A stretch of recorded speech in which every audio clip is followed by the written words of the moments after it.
এইরকম যদি কোনো কম্পিউটারের মধ্যে দেখো এখানে reboot and selection proper board device or insert board media in selected device board device and press একই এরকম যদি দেখায় তাহলে তোমরা সেক্ষেত্রে কি করবে, মানে এখানে দেখো এই যে আমি কম্পিউটার সামনে খুলে রেখেছি, এখানে কিন্তু বোর্ড ডিভাইস রয়েছে, তাও এখানে দেখাচ্ছে বোর্ড ডিভাইস নাই। তো সেক্ষেত্রে আমরা কি করব, এক্ষেত্রে আমরা সবসময়ের জন্য দেখব প্রথমে বায়োসের মধ্যে গিয়ে আমরা দেখে নেব যে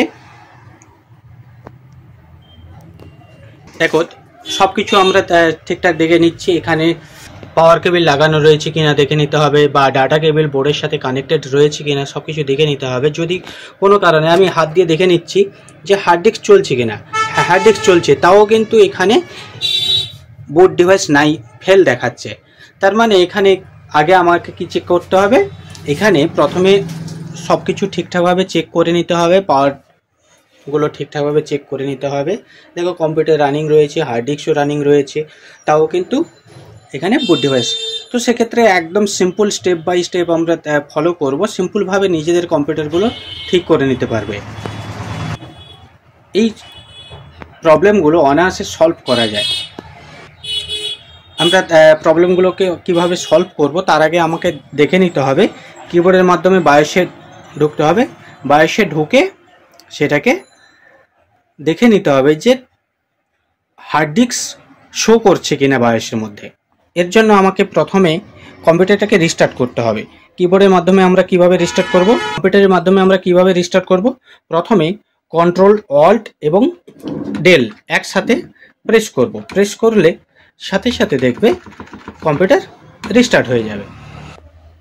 কন্ট্রোল অল্ট এবং ডেল একসাথে প্রেস করবে এবং সঙ্গে সঙ্গে দেখবে এখানে F10, F11 এবং F12 এই তিনটে কিকে একসাথে প্রেস করতে থাকবে, এইভাবে প্রেস করতে থাকবে।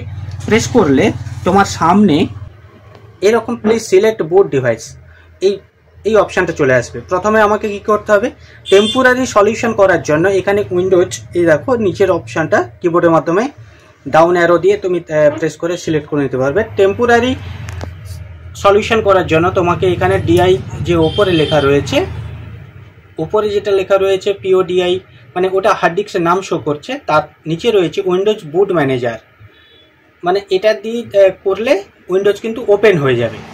আর যদি এটাকে পার্মানেন্ট সলিউশন করতে চাও তাহলে কিবোর্ডের মধ্যে ডাউন অ্যারো, কিবোর্ডের মধ্যে এই যে এটাকে ডাউন অ্যারো বলা হয়, এটা দিয়ে প্রেস করবে। প্রেস করলে দেখো এখানে এন্টার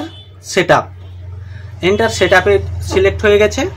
এরপরে কিবোর্ডের মধ্যে থাকা এন্টারে প্রেস করবে, এন্টারে প্রেস করলে এইরকম বায়োসের মধ্যে চলে আসবে। বায়োসের মধ্যে আসার পরে ডান দিকে যে অ্যারো কিটা রয়েছে সেই ডান দিকের অ্যারো কিটা প্রেস করে করে যাবে। দেখো একটার পর একটা অপশান চেঞ্জ হয়ে যাচ্ছে। এখানে তুমি এই বুট যে অপশানটা রয়েছে এর মধ্যে আসবে, আসার পরে নিচের দিকে ডাউন অ্যারো দিয়ে প্রেস করবে, নিচের দিকে যাবে। এই যে উইন্ডোজ বুট ম্যানেজার বলে যেটা লেখা রয়েছে এখানে সিলেক্ট করার পরে কিবোর্ডের মধ্যে এই যে অপশানটা রয়েছে কিবোর্ডের মধ্যে প্লাস চিহ্ন, এই চিহ্নটা একবার প্রেস করবে। একবার প্রেস করলে দেখো উইন্ডোজ বুট ম্যানেজার এটা কিন্তু ওপরে উঠে গেল। এরপর তোমরা কিবোর্ডের মধ্যে থাকা F10 এই যে F10 এই F10 কিটাকে একবার প্রেস করবে, করলে এখানে দেখতে পাবে সেভ কনফিগারেশন অ্যান্ড এক্সিস্ট, এখানে ইয়েস এবং নো এই দুটো অপশান শো করবে। তো ইয়েস আগে থেকেই সিলেক্ট রয়েছে। এরপরে তুমি কি করবে, কিবোর্ডের মধ্যে চলে যাবে, গিয়ে এন্টারে প্রেস করে দেবে, জাস্ট একবার এন্টারে প্রেস করে দেবে, দিলেই দেখো তোমার উইন্ডোজ সলিউশন হয়ে ওপেন হয়ে গেল। তার মানে হার্ড ডিস্ক ঠিক রয়েছে, হার্ড ডিস্ক কানেক্টেডও রয়েছে কম্পিউটারের মধ্যে, শুধু ম্যানুয়ালভাবে বা নিজে থেকে একটু বুট ডিভাইসটাকে সিলেকশন করে দিতে হবে, তবেই কম্পিউটারটা ওপেন হয়ে যাবে।